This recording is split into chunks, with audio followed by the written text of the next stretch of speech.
My dear friends and professionalist, I am Uday Singh advocate speaking. ಇವತ್ತು ನಾನು ಇನ್ನೊಂದು ವಿಷಯವನ್ನು ತೆಗೆದುಕೊಂಡು ನಿಮ್ಮ ಮುಂದೆ ಬಂದಿದ್ದೀನಿ.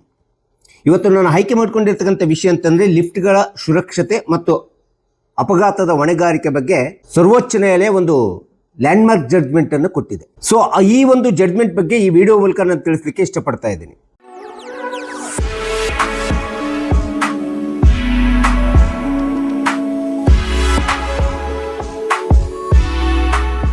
ಸೊ ಇವತ್ತಿನ ಆಧುನಿಕ ಯುಗ ಮತ್ತು ಅತಿ ವೇಗದಲ್ಲಿ ಅಭಿವೃದ್ಧಿ ಹೊಂದುತ್ತಿರುವ ನಗರಗಳು, ಬೆಳೆಯುತ್ತಿರತಕ್ಕಂಥ ನಗರಗಳೇನಿದ್ದಾವೆ, ಈ ನಗರಗಳಲ್ಲಿ ಯಾವುದೇ ವಿಧವಾದಂಥ ಒಂದು ಎತ್ತರದ ಕಟ್ಟಡವನ್ನು ಹತ್ತಬೇಕಂತಂದ್ರೆ ಸಹಜವಾಗಿ ಲಿಫ್ಟ್ಗಳನ್ನ ಇಟ್ಟಿರ್ತಕ್ಕಂಥದ್ದು ನಿಮಗೆಲ್ಲರಿಗೂ ಸಹ ಗೊತ್ತಿದೆ.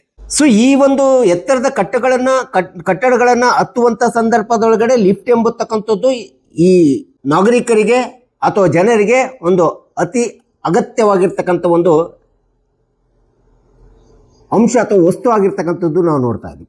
ಹೀಗಾಗಿ ಲಿಫ್ಟ್ ತಯಾರಕರು ಇರ್ಬೋದು ಅಥವಾ ಅದನ್ನು ನಿರ್ವಹಣೆ ಮಾಡ್ತಕ್ಕಂಥ ವ್ಯಕ್ತಿಗಳಿರ್ಬೋದು ಮತ್ತು ಕಟ್ಟಡ ಮಾಲೀಕರು ಏನಿದ್ದಾರಲ್ಲ, ಈ ಒಂದು ಲಿಫ್ಟ್ಗಳ ಬಗ್ಗೆ ಆಗಾಗಲೇ ತಪಾಸಣೆ ಮಾಡಬೇಕು ಮತ್ತು ಅದರ ಸುರಕ್ಷತೆ ಬಗ್ಗೆ ಸಂಪೂರ್ಣವಾದಂಥ ಜವಾಬ್ದಾರಿ ನಿರ್ವಹಣೆಯನ್ನು ವಹಿಸಬೇಕು ಎಂಬತಕ್ಕಂಥದ್ರ ಬಗ್ಗೆ ಸರ್ವೋಚ್ಚ ನ್ಯಾಯಾಲಯ ಒಂದು ತೀರ್ಪನ್ನು ಕೊಟ್ಟಿರ್ತಕ್ಕಂಥದ್ದು ನಾವಿಲ್ಲಿ ಕಾಣ್ತಾ ಇದ್ದೀವಿ.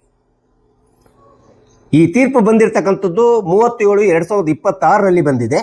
ಸೊ ಸರ್ವೋಚ್ಚ ನ್ಯಾಯಾಲಯದ ನ್ಯಾಯಮೂರ್ತಿಗಳಾಗಿರ್ತಕ್ಕಂಥ ಪಮಿಡಿ ಗಂಟಂ ಶ್ರೀ ನರಸಿಂಹಮೂರ್ತಿ ಮತ್ತು ಅಲೋಕ್ ಅರಾಧೆ ಅವರನ್ನೊಳಗೊಂಡ ವಿಭಾಗೀಯ ಪೀಠ ಇಂಥದ್ದೊಂದು ಮಹತ್ವದ ತೀರ್ಪು ಈ ಒಂದು ಪ್ರಕರಣದಲ್ಲಿ ಹೇಳಿರ್ತಕ್ಕಂಥದ್ದನ್ನು ನಾವು ನೋಡ್ತಾ ಇದ್ದೀವಿ.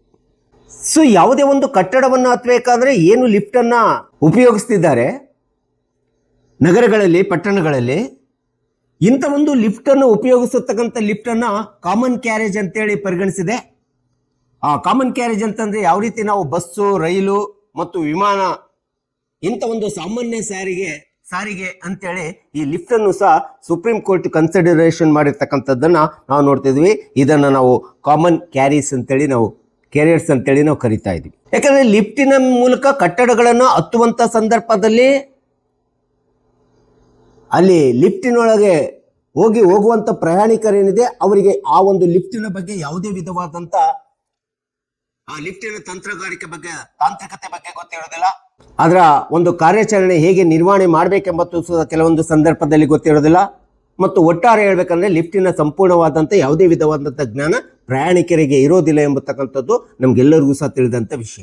ಸೊ ಹೀಗಾಗಿ ಈ ಒಂದು ಲಿಫ್ಟ್ ಒಳಗಡೆ ಹೋಗತಕ್ಕಂಥ ಪ್ರಯಾಣಿಕರಿಗೆ ಸರ್ವೋಚ್ಚ ನ್ಯಾಯಾಲಯ ಸ್ಪಷ್ಟವಾಗಿ ಹೇಳ್ತಾ ಇದೆ, ಅವರಿಗೆ ಸೆಕ್ಯೂರಿಟಿಯನ್ನು ಕೊಡಬೇಕು, ಭದ್ರತೆಯನ್ನು ಕೊಡಬೇಕು ಮತ್ತು ಅವರ ಸಂರಕ್ಷಣೆಯನ್ನು ಕಾಪಾಡಿಕೊಳ್ಳತಕ್ಕಂಥದ್ದು ತುಂಬ ಕಾನೂನುಬದ್ಧವಾಗಿರ್ತಕ್ಕಂಥ ಜವಾಬ್ದಾರಿ ಅಂತೇಳಿ ಸುಪ್ರೀಂ ಕೋರ್ಟ್ ಹೇಳ್ತಾ ಇದೆ. ಸೊ ಈ ರೀತಿ ಲಿಫ್ಟಿನಲ್ಲಿ ಎತ್ತರದ ಕಟ್ಟಡಗಳಿಗೆ ಹೋಗುವಂಥ ಪ್ರಯಾಣಿಕರಿಗೆ ಏನಾದರೂ ಲಿಫ್ಟಿನಲ್ಲಿ ದೋಷ ಉಂಟಾಗ್ಬಿಟ್ಟು ಅಥವಾ ಅಲ್ಲಿರ್ತಕ್ಕಂಥ ಒಂದು ಲಿಫ್ಟ್ ಹೋಗತಕ್ಕಂಥ ಸಂದರ್ಭದಲ್ಲಿ ತಾಂತ್ರಿಕ ತೊಂದರೆಗಳು ಉಂಟಾಗ್ಬಿಟ್ಟು ಏನಾದರೂ ಅಪಘಾತ ಉಂಟಾದಂಥ ಸಂದರ್ಭದಲ್ಲಿ, ಅನಾಹುತಗಳು ಉಂಟಾದಂಥ ಸಂದರ್ಭದಲ್ಲಿ ಸರ್ವೋಚ್ಚ ನ್ಯಾಯಾಲಯ ಅಂತ ಒಂದು ಅಪಘಾತಗಳಿಗೆ 3 ವಿಧವಾಗಿರ್ತಕ್ಕಂಥ ವ್ಯಕ್ತಿಗಳನ್ನ ಜಾಯಿಂಟ್ ಲಯಬಿಲಿಟಿ ಆಗಿದೆ, ಜಂಟಿ ಹೊಣೆಗಾರರನ್ನಾಗಿ ಮಾಡಿರ್ತಕ್ಕಂಥದ್ದನ್ನ ನಾವಿಲ್ಲಿ ನೋಡ್ತಾ ಇದ್ದೀವಿ. ಜಾಯಿಂಟ್ ಲಯಬಿಲಿಟಿ ಅಂದ್ರೆ ಜಂಟಿ ಹೊಣೆಗಾರರು. ಸೊ ಆ ರೀತಿ ಆಗತಕ್ಕಂಥ 3 ವಿಧವಾದಂಥ ವ್ಯಕ್ತಿಗಳನ್ನ ಜಾಯಿಂಟ್ ಲೇಬಲ್ ಆಗಿ ಮಾಡಿದೆ ಅಂತಂದ್ರೆ ಆ ವ್ಯಕ್ತಿಗಳು ಯಾರ್ಯಾರು ಅಂತಂದ್ರೆ ಮೊದಲನೇದಾಗಿ ಲಿಫ್ಟ್ ಅನ್ನ ತಯಾರು ಮಾಡಿರ್ತಕ್ಕಂಥ ಲಿಫ್ಟ್ ಮ್ಯಾನುಫ್ಯಾಕ್ಚರ್ಸ್ ಅಂತ ಹೇಳ್ತಾರೆ, ಲಿಫ್ಟ್ ತಯಾರಕರು ಬರ್ತಾರೆ. ಮತ್ತು ಎರಡನೇದಂತ ಲಿಫ್ಟ್ ಆಪರೇಟಿಂಗ್ ಮತ್ತು ಮ್ಯಾನೇಜಿಂಗ್ ಮೇಂಟೆನೆನ್ಸ್ ಏಜೆನ್ಸಿ ಅಂತೇಳಿ ಇರ್ತದೆ.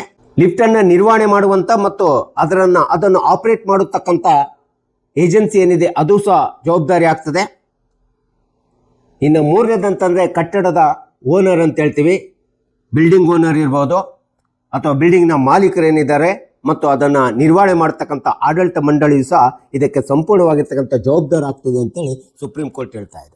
ಸೊ ಹೀಗೆ ಲಿಫ್ಟಿನಲ್ಲಿ ಸಾರ್ವಜನಿಕರು ಅಥವಾ ಪ್ರಯಾಣಿಕರು ಹೋಗುವಂಥ ಸಂದರ್ಭದಲ್ಲಿ, ಎತ್ತರದ ಕಟ್ಟಡಕ್ಕೆ ಹೋಗುವಂಥ ಸಂದರ್ಭದಲ್ಲಿ ಯಾವುದೋ ಒಂದು ತಾಂತ್ರಿಕ ದೋಷದಿಂದ ಲಿಫ್ಟಿನ ತಂತ್ರಜ್ಞಾನದ ದೋಷ ಕಂಡು ಬಂದ್ಬಿಟ್ಟು ಯಾವುದೇ ಅಪಾಯ ಉಂಟಾಯಿತು, ಅಪಘಾತ ಉಂಟಾಯಿತು ಅಂದಾಗ ಅಂತ ಒಂದು ಸಂತ್ರಸ್ತರು ತಮ್ಮದೇ ಆಗಿರ್ತಕ್ಕಂಥ ಪರಿಹಾರವನ್ನು ಕೇಳಬೇಕಾದ್ರೆ ಈ ಒಂದು ಪರಿಹಾರ ಕೇಳುವಂತ ಸಂದರ್ಭದಲ್ಲಿ ಯಾರಿಂದ ತಪ್ಪಾಗಿದೆ ಎಂಬತಕ್ಕಂಥದ್ದನ್ನ ತಿಳಿದುಕೊಳ್ಳುವುದಕ್ಕಿಂತ ಮುಂಚಿತವಾಗಿ ಅದನ್ನು ತಿಳಿದುಕೊಳ್ಳುವ ಅಥವಾ ಅದನ್ನು ಹುಡುಕತಕ್ಕಂಥ ಅವಶ್ಯಕತೆ ಬರೋದಿಲ್ಲ.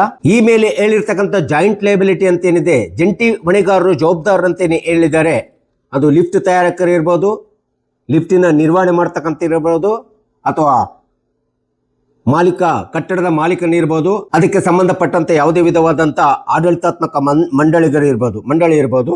ಈ 3 ಜಂಟಿ ಜವಾಬ್ದಾರಿ ಉಳ್ಳಂಥ ವ್ಯಕ್ತಿಗಳ ಮೇಲೆ ಯಾವುದೇ ಒಬ್ಬ ವ್ಯಕ್ತಿಗಳ ಮೂಲಕ, ಯಾವುದೇ ಒಬ್ಬ ಭಾಗಿದಾರನ ಮೂಲಕ ಯಾರಿಂದಲಾದರೂ ಸಹ ನೀವು ಸಂಪೂರ್ಣವಾಗಿರ್ತಕ್ಕಂಥ ಪರಿಹಾರವನ್ನು ಪಡೆಯತಕ್ಕಂಥದ್ಗೆ ಹಕ್ಕು ಇದೆ ಎಂಬತಕ್ಕಂಥದ್ದನ್ನು ಇಲ್ಲಿ ಮಾನ್ಯ ನ್ಯಾಯಾಲಯ ಹೇಳಿರ್ತಕ್ಕಂಥದ್ದು ನಾವು ನೋಡ್ತೀವಿ. ಅಂದರೆ ಇದಕ್ಕೆ ಆಡಳಿತ ಮಂಡಳಿ ಜವಾಬ್ದಾರಿ ಇರ್ಬೋದು, ಅಥವಾ ಕಟ್ಟಡ ಮಾಲೀಕನ ಜವಾಬ್ದಾರಿ ಇರ್ಬೋದು, ಅಥವಾ ಲಿಫ್ಟ್ ನಿರ್ವಹಣೆ ಮಾಡ್ತಕ್ಕಂಥ ಇರೋದ್ರಿಂದ ಯಾರೇ ಜವಾಬ್ದಾರಿ ಇರ್ಬೋದು, ಜಂಟಿ ಜವಾಬ್ದಾರಿ ಇರೋದ್ರಿಂದ ಯಾರಿಂದ ಪರಿಹಾರ ಪಡ್ಕೋಬೇಕಂತ ಯಾರು ಬೇಕಾದ್ರೂ ಯಾರಿಂದಲಾದ್ರೂ ಈ 3 ವ್ಯಕ್ತಿಗಳಲ್ಲಿ ಯಾರಿಂದಲಾದ್ರೂ ಸಹ ನೀವು ಪರಿಹಾರವನ್ನ ಪಡ್ಕೋಬೇಕಾಗುತ್ತೆ ಒಬ್ಬರಿಂದ, ಮೊಟ್ಟ ಮೊದಲನೇದಾಗಿ. ನಂತರ ತದನಂತರದ ಮೇಲೆ ಈ 3 ಹೇಳಿರ್ತಕ್ಕಂಥ ವ್ಯಕ್ತಿಗಳು ಸಹ ಈ ಒಂದು ಪರಿಹಾರ ಕೊಟ್ಟಂತ ಏನ್ ಪರಿಹಾರವನ್ನು ಕೊಟ್ಟಿರ್ತಾರೋ ಆ ಪರಿಹಾರವನ್ನ ಆ 3 ವ್ಯಕ್ತಿಗಳಿಗೂ ಸಹ ಒಂದು ಪ್ರತಿಶತವಾಗಿ ವಿಂಗಡಣೆ ಡಿಸ್ಟ್ರಿಬ್ಯೂಷನ್ ಮಾಡ್ತಕ್ಕಂಥದ್ದು ಅವಶ್ಯಕತೆ ಇದೆ ಅಂತೇಳಿ ಕಾನೂನಿನಲ್ಲಿ ಸರ್ವೋಚ್ಚ ನ್ಯಾಯಾಲಯ ಹೇಳ್ತಾ ಇದೆ. ಈ 3 ವ್ಯಕ್ತಿಗಳು ಸಹ ಅಂತ ಒಂದು ಅಪಘಾತಕ ಪರಿಹಾರಕ್ಕೆ ಹೊಣೆಗಾರರಾಗ್ತಾರೆ. ಅಂತ ಹೊಣೆಗಾರಿಕೆ ಹಂಚಿಕೆಯನ್ನು ಸಹ ಇಲ್ಲಿ ಸುಪ್ರೀಂ ಕೋರ್ಟ್ ಹೇಳ್ತಾ ಇದೆ. ಮೊಟ್ಟ ಮೊದಲನೇದಾಗಿ ಆ ಲಿಫ್ಟ್ ಅನ್ನು ತಯಾರು ಮಾಡಿರ್ತಕ್ಕಂಥ ಮ್ಯಾನುಫ್ಯಾಕ್ಚರ್ ಮಾಡಿರ್ತಕ್ಕಂಥ ಇಂಜಿನಿಯರಿಂಗ್ ಅಥವಾ ಕಂಪನಿ ಏನಿದೆ, ಮ್ಯಾನುಫ್ಯಾಕ್ಚರಿಂಗ್ ಈ ಕಂಪನಿ, ಆ ಕಂಪನಿಗೆ 70% ಆ ಕಂಪನಿ ಹೊಣೆಗಾರಿಕೆಯನ್ನು ಹೊಂದಿರ್ತದೆ. ಮತ್ತು ಆ ಒಂದು ಲಿಫ್ಟ್ ಅನ್ನು ತಯಾರಿ ಮಾಡಲಿಕ್ಕೆ ಉಪಯೋಗವಾಗಿರ್ತಕ್ಕಂಥ ಇಂಜಿನಿಯರ್ಸ್ಗಳೇನಿದ್ದಾರೆ, ಕಂಪನಿ ಒಳಗಡೆ ಇಂಜಿನಿಯರ್ಸ್ಗಳಿದೆ, ಆ MES ಅಂತ ಹೇಳ್ತೀವಿ, ಮಿಲಿಟರಿ ಇಂಜಿನಿಯರ್ಸ್ಗಳಿರ್ಬೋದು, ಅವರಿಗೆ 25% ಹೊಣೆಗಾರಿಕೆ ಇರ್ತದೆ. ನಂತರ ಕಟ್ಟಡ ಮಾಲೀಕರಂತೇನಿದೆ, ಆ ಕಟ್ಟಡ ಮಾಲೀಕರಿಗೆ 5% ಪ್ರತಿಶತ ಹೊಣೆಗಾರಿಕೆ ಇರ್ತಕ್ಕಂಥದ್ದು ತುಂಬಾ ಜವಾಬ್ದಾರಿ ಆಗಿದೆ ಅಂತೇಳಿ ಈ ಒಂದು ಪ್ರಕರಣದಲ್ಲಿ ಸರ್ವೋಚ್ಚ ನ್ಯಾಯಾಲಯ ಹೇಳ್ತಾ ಇದೆ. ಸೊ ಇಂಥದ್ದೊಂದು ಪ್ರಕರಣ ನಡೆದಿರ್ತಕ್ಕಂಥದ್ಕೆ ಈ ಒಂದು ವಿಡಿಯೋ ಮೂಲಕ ನಾನು ಇದನ್ನು ಹೇಳಬೇಕಾಗಿದೆ. ಈ ಘಟನೆ ನಡೆದಿರ್ತಕ್ಕಂಥದ್ದು 2003ರಲ್ಲಿ ನವದೆಹಲಿಯಲ್ಲಿ ನಡೆದಿದೆ. R&AW ಕಚೇರಿ ಕಟ್ಟಡದಲ್ಲಿ ನಡೆದಿತ್ತು ಇಂಥ ಒಂದು ಘಟನೆ. ಈ ಒಂದು ಲಿಫ್ಟಿನಲ್ಲಿ ಅಪಘಾತ ಆಗಿರ್ತಕ್ಕಂಥದ್ದು ಸಂದರ್ಭವನ್ನು ನಾವು ನೋಡ್ತೇವೆ. ಈ ಒಂದು ಲಿಫ್ಟಿನಲ್ಲಿ ಅಪಘಾತ ಆಗಿರ್ತಕ್ಕಂಥದ್ದು ಹಿರಿಯ ಅಧಿಕಾರಿಯಾಗಿರ್ತಕ್ಕಂಥ ವಿಪಿನ್ ನಂದಾ ಎಂಬತಕ್ಕಂಥ ಹಿರಿಯ ಒಬ್ಬ ಅಧಿಕಾರಿಗಳು ಸಾವನ್ನು ಅಪ್ಪಿರ್ತಕ್ಕಂಥದ್ದು ನಾವು ನೋಡ್ತಾ ಇದ್ದೀವಿ. ಮೃತಪಟ್ಟಿರ್ತಕ್ಕಂಥದ್ದು ನಾವಿಲ್ಲಿ ಕಾಣ್ತಾ ಇದ್ದೀವಿ. ಸೊ ಇಂಥ ಒಂದು ಮೃತಪಟ್ಟಂತ ವ್ಯಕ್ತಿ ರಾಷ್ಟ್ರೀಯ ಗ್ರಾಹಕ ವ್ಯಾಜ್ಯಗಳಿಗೆ ಪರಿಹಾರಕ್ಕೆ ಕೋರಿಬಿಟ್ಟು ಆಯೋಗದ ಆದೇಶವನ್ನ ಮಾಡಿತ್ತು. ರಾಷ್ಟ್ರೀಯ ಗ್ರಾಹಕ ವ್ಯಾಜ್ಯಗಳ ಆಯೋಗ ಆದೇಶವನ್ನು ಮಾಡಿದ್ದು ಇಂಥ ಒಂದು ಮೃತಪಟ್ಟ ವ್ಯಕ್ತಿಗೆ ಪರಿಹಾರವನ್ನು ಕೊಡಬೇಕಂತೇಳಿ. ಆ ಆದೇಶದ ಪ್ರಕಾರ ಎಷ್ಟು ಪರಿಹಾರ ಕೊಡಬೇಕಂತ ಅಂದರೆ ಸುಮಾರು 3,3.1 crore ಪರಿಹಾರವನ್ನು ಕೊಡಬೇಕಂತೇಳಿ ರಾಷ್ಟ್ರೀಯ ಗ್ರಾಹಕ ವ್ಯಾಜ್ಯಗಳ ಆಯೋಗ ಈ ಒಂದು ಆದೇಶ ಮಾಡಿರ್ತಕ್ಕಂಥದ್ದನ್ನು ನಾವು ನೋಡ್ತೀವಿ. ಇಂಥ ಒಂದು ಆದೇಶವನ್ನ ಪ್ರಶ್ನಿಸಿಬಿಟ್ಟು ಸರ್ವೋಚ್ಚ ನ್ಯಾಯಾಲಯಕ್ಕೆ ಪ್ರಕರಣ ದಾಖಲಾದಂಥ ಸಂದರ್ಭದಲ್ಲಿ ಸುಪ್ರೀಂ ಕೋರ್ಟು ಈ ಒಂದು NCDRC national dispute redressal commission ಅಂತೇಳಿ ಹೇಳ್ತೀವಿ. ಸೊ ಈ ಒಂದು ಆಯೋಗ ಹೇಳಿರ್ತಕ್ಕಂಥ ಆದೇಶವನ್ನ ಎತ್ತಿ ಹಿಡಿದುಬಿಟ್ಟು ಸಮರ್ಥನೆ ಮಾಡಿ ಎತ್ತಿ ಹಿಡಿಬಿಟ್ಟು ಆ ಆದೇಶ ಸರಿ ಇದೆ ಅಂತ ಹೇಳ್ಬಿಟ್ಟು ಸುಪ್ರೀಂ ಕೋರ್ಟು ಹೇಳಿದೆ. ಹೀಗಾಗಿ 3,10,00,000 ಪರಿಹಾರದ ಮೊತ್ತವನ್ನು ಈ ಲಿಫ್ಟ್ ಮೂಲಕ ಅಪಘಾತವಾಗಿ ಮೃತಪಟ್ಟಂತ ಸಾವಿಗೆ ಒಳಗಾಗಿರ್ತಕ್ಕಂಥ ವಿಪಿನ್ ನಂದಾ ಅವರಿಗೆ ಕೊಡಬೇಕೆಂಬತಕ್ಕಂಥದ್ದನ್ನು ಅದು 9% ಇಂಟ್ರೆಸ್ಟ್ ಅನ್ನ ಬಡ್ಡಿಯನ್ನು ಹಾಕೊಡ್ಬೇಕು ಎಂಬತಕ್ಕಂಥ ಒಂದು ರಾಷ್ಟ್ರೀಯ ಗ್ರಾಹಕ ವ್ಯಾಜ್ಯಗಳ ಆಯೋಗದ ಆದೇಶವನ್ನ ಸರ್ವೋಚ್ಚ ನ್ಯಾಯಾಲಯ ಈ ಒಂದು ಪ್ರಕರಣದಲ್ಲಿ ಎತ್ತಿ ಹಿಡಿದಿರ್ತಕ್ಕಂಥದ್ದು ನಾವು ನೋಡ್ತಾ ಇದ್ದೀವಿ. ಸೊ ಹೀಗೆ ಲಿಫ್ಟ್ ಎಂಬತಕ್ಕಂಥದ್ದು ನಗರಗಳಲ್ಲಿ ಕಟ್ಟಡಗಳಲ್ಲಿ ಬಹಳಷ್ಟು ಜನಗಳು ಲಿಫ್ಟಿನಲ್ಲಿ ಇವತ್ತು ಹೋಗ್ತಾ ಇರ್ತಾರೆ. ಆ ಹೋಗುವಂಥ ಸಂದರ್ಭದಲ್ಲಿ ಅವರಿಗೆ ಏನೂ ಸಹ ಗೊತ್ತಿರೋದಿಲ್ಲ. ಒಂದು ವೇಳೆ ಎತ್ತರದ ಕಟ್ಟಡದಲ್ಲಿ ಹೋಗ್ಬಿಟ್ಟು ಮಧ್ಯದಲ್ಲಿ ಏನಾದರೂ ಲಿಫ್ಟ್ ತಾಂತ್ರಿಕ ದೋಷ ಉಂಟಾಗಿ ಅಪಘಾತ ಅಥವಾ ಸಾವು ನೋವುಗಳು ಉಂಟಾದಂಥ ಸಂದರ್ಭದೊಳಗಡೆ ಹೇಗೆ ಪರಿಹಾರ ಕೇಳಬೇಕು, ಏನು ಕೇಳಬೇಕು, ಹೇಗೆ ಕೇಳಬೇಕು, ಯಾರಿಗೆ ಕೇಳಬೇಕು ಎಂಬತಕ್ಕಂಥ ಹಲವಾರು ಪ್ರಶ್ನೆಗಳು ಇವತ್ತು ಸಾರ್ವಜನಿಕರಿಗೆ, ಕಕ್ಷಿದಾರರಿಗೆ ಉದ್ಭವ ಆಗ್ತವೆ. ಇಂಥ ಒಂದು ಯಾವುದೇ ಘಟನೆ ನಡೆದಂಥ ಸಂದರ್ಭದಲ್ಲಿ ನವದೆಹಲಿಯಲ್ಲಿ ನಡೆದಿರ್ತಕ್ಕಂಥ 2003ರಲ್ಲಿ ನಡೆದಂಥ ಘಟನೆಯ ಸಂದರ್ಭವನ್ನು ತೆಗೆದುಕೊಂಡ್ಬಿಟ್ಟು ಈ ಸುಪ್ರೀಂ ಕೋರ್ಟ್ ಈ ಪ್ರಕರಣದಲ್ಲಿ ಇಂಥ ಒಂದು ಮಹತ್ತರವಾದಂಥ ತೀರ್ಮಾನವನ್ನು ಆದೇಶವನ್ನು ಕೊಟ್ಟಿರ್ತಕ್ಕಂಥದ್ದು ನಾವು ನೋಡ್ತೀವಿ.